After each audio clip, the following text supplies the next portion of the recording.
ಪ್ರಮುಖವಾದ ದ್ರವ್ಯ.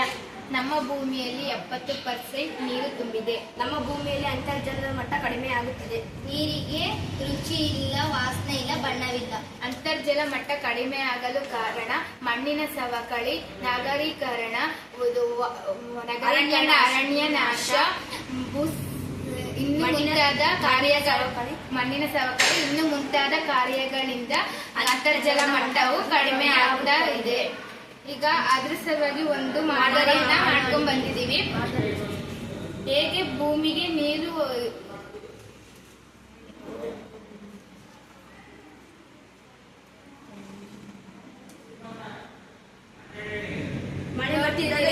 ಮಳೆ ಬರ್ತಾ ಇರುವಾಗ ಈಗ ಮನೆ ಮೇಲೆ ಈ ತರ ನೀರ್ ಬಿಟ್ರೆ ಈ ಪೈಪಿನ ಮೂಲಕ ಹೋಗಿ ಇದು ಭೂಮಿಯೊಳಗೆ ಹೋಗಿ ಭೂಮಿಯೊಳಗೆ ನೀರು ಅವಾಗ ಅಂತರ್ಜಲದ ಮಟ್ಟ ಹೆಚ್ಚಾಗುತ್ತದೆ.